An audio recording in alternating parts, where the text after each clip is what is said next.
Hi guys! Welcome to my channel!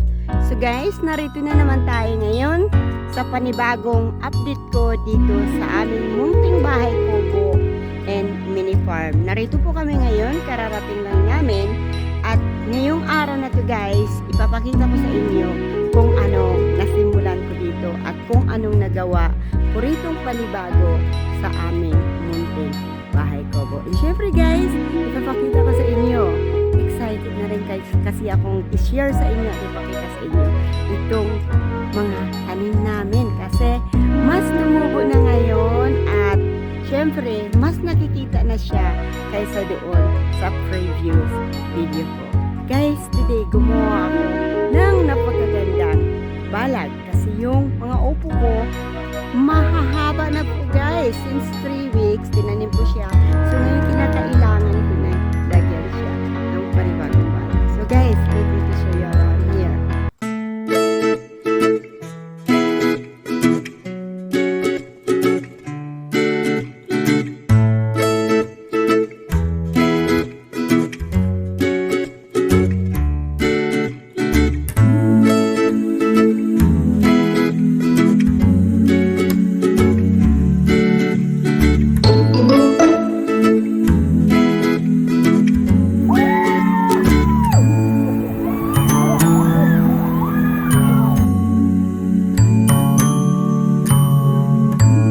May kunting sira dito sa dulo ng kawayan pero pwede naman natin i-turn yan kasi kahit po kunting bulok na yung kawayan pwede pa naman siyang gawing balag para po gapangan ng upo. So ito ngayon guys, so kasi nung pinakita ko to sa inyo dati maliliit pa siya pero sa ngayon ganito na siya kahaba.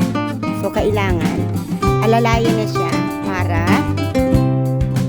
hindi po siya gagapang kung saan lang. Gagapang siya dyan sa may balag. So, tatalian ko na siya mamaya. At syempre, pakita ko rin sa inyo kung anong meron pa kami dito sa aming bahay kubo. At dito naman guys, dito sa may ibaba, syempre, ayan, marami pang damo dito banda. Hindi pa ako gamit tapos kasi naglilinis pa nga kami. At dito naman sa may ibaba, syempre, papakita ko rin sa inyo yung mga bagong tanim naming okra. Ayan siya. Ayan. Malalaki-laki na siya. Mga 3 months lang yan, mamumunga.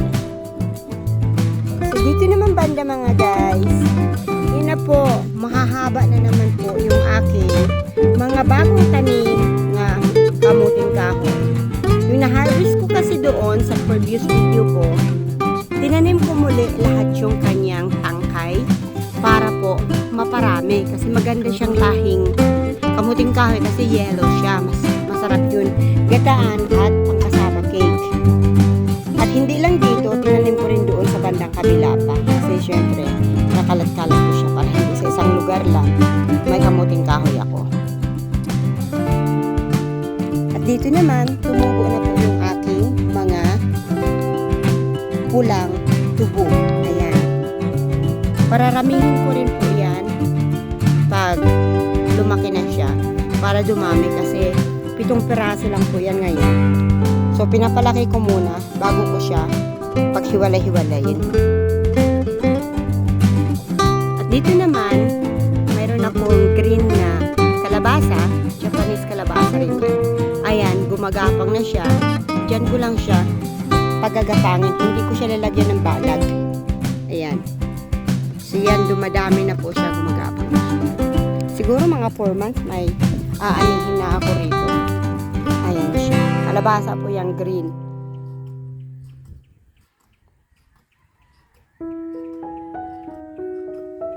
Dito naman, may mga pineapple ako. Dry siya ngayon kasi nga tag-init dito. So, itatanim ko yan sa ibang lugar. At dito naman banda, may panibago akong namumunga na rin nga papaya. Ayan siya. Tapos doon, may bunga na rin siya. Ayan. Ayan. May bunga na rin siya guys. So, nakailang papaya na rin ako dito. Dito naman, linagyan ko siya ng mga dragon fruits. Yan po siya. Yan. Linagyan ko rin siya ng harang dito para gumapang naman siya dyan. So, yan. Yun. So, hindi po namin pinutol ng buo yung kahoy. Pinapagapangan ko kasi siya ng dragon fruits. So, yan siya. Gumagapang siya dyan. Ito naman siya, citronella. Kakaiba po yan sa lemongrass. Kasi ito po yung pinipresh na ginagawa pong citronella para po panglaban sa lamok. So, malaki pong pagkakaiba niya kaysa doon naman sa itaas. Doon sa itaas, marami po akong nakapaikot doon sa kubo namin. Yan naman po yung lemongrass. Dito naman mga guys, siling lambuyo naman po ito. Ayan, namunga na po yung iba, hinog na nga. So yan siya. Pipitasin ko na siya mamaya para naman may panglagay sa sukat sili. Sausawan na yan, masarap na yan siya. So ayan pa yung iba. Yan, mga sili po yan. Maliliit pa yung iba. Dito naman, ayan may langka po kami. Malaki-laki na po siya guys. Ayan. So siguro mga 5 years bubunga na yan. At dito naman tayo muli sa ating papaya. So yan guys. So, hindi po namin pinipitas yung iba. Ayan, mababa lang kasi siya kaya nahahawakan ko siya. Ayan ang laki-laki niya. Gusto ko kasing pahinugin para naman may panibago po akong ipupunla para sa seedling. So yan, pinabayaan ko yan. Doon po ako kumukuha sa ibang papaya para po sa pangtula. So pinapabayaan ko muna siya ngayon. So yan guys, oh. Ganda diba? Wow. Alam mo, ang masarap pala talaga pag may itatanim ka, mayroon ka ring aanihin. Ayan siya. Diba? Ayan, marami po siyang bunga guys. Oh, ikot tayo. Ayan, ang ganda diba? Sarap pang tinula, sarap din yan. Gagawing Thai salad at sara or gagataan. Sarap siya.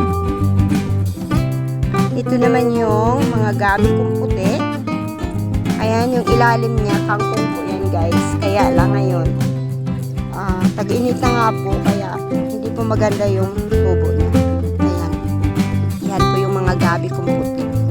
At mayroon din akong gabi doong iba pa.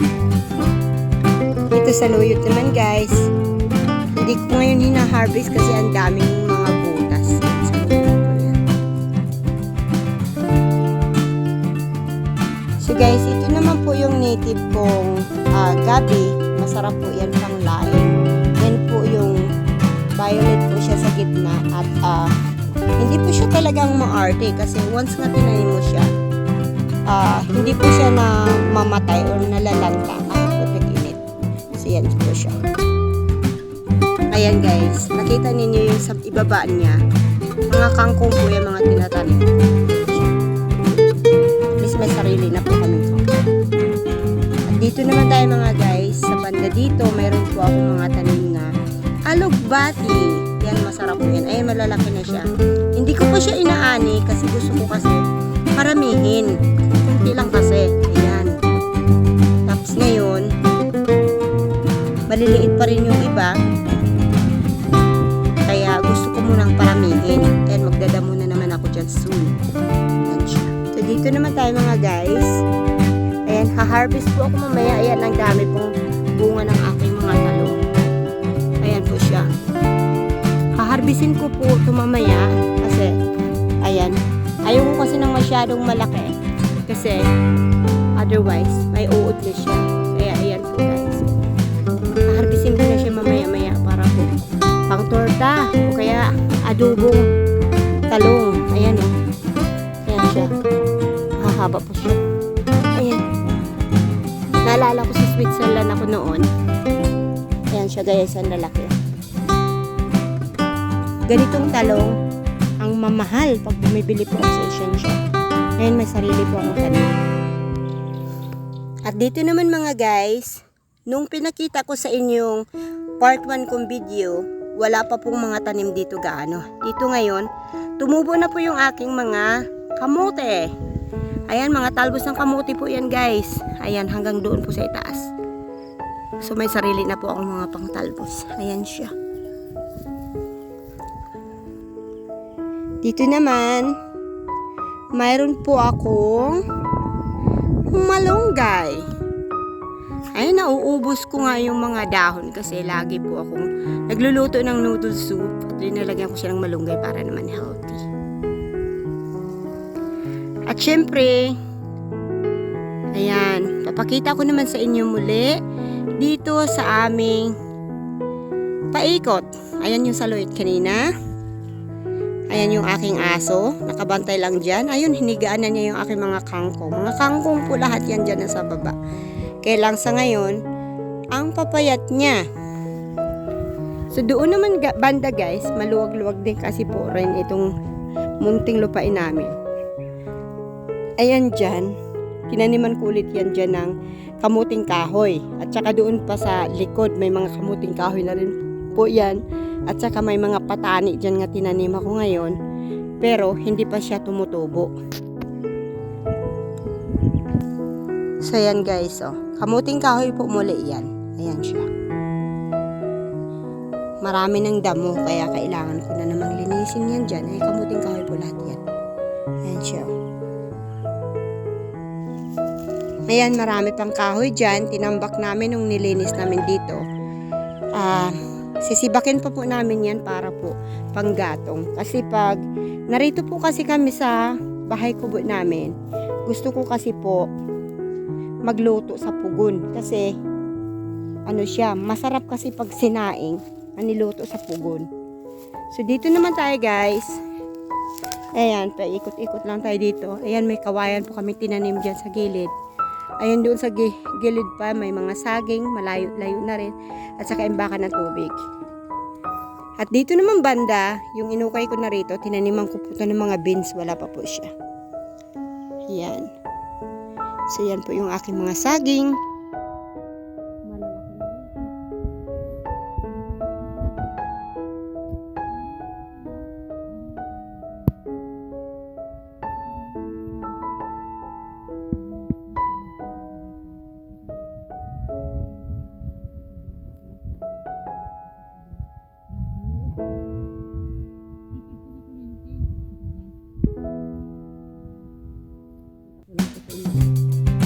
Yung aming update.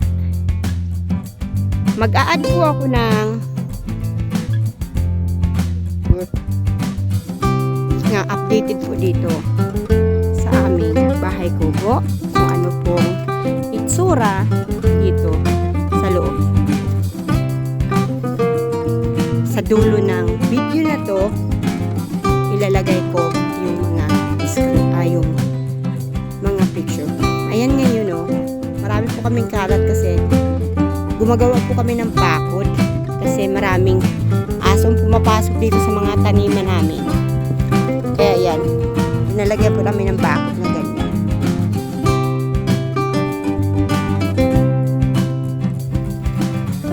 Dito, ang pakiramdam ko parang nasa Switzerland na to kasi napagkaganda ng mountain view.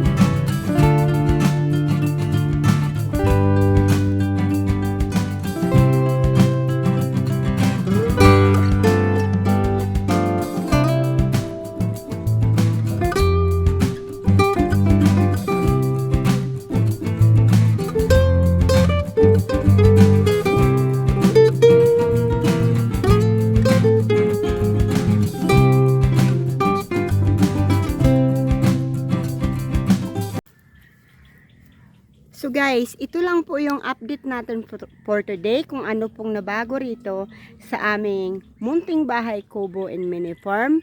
Pinakita ko sa inyo, and syempre kung bago ka po sa channel ko, paki-hit po yung notification bells para po updated po kayo sa mga panibagong upload kong video.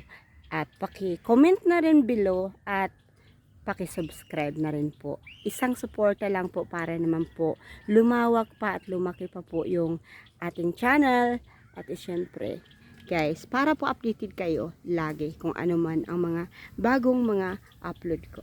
And guys, maraming salamat po sa inyong suporta at sa iyong pagsusubaybay. And see you next time. Stay safe and God bless. Bye for now!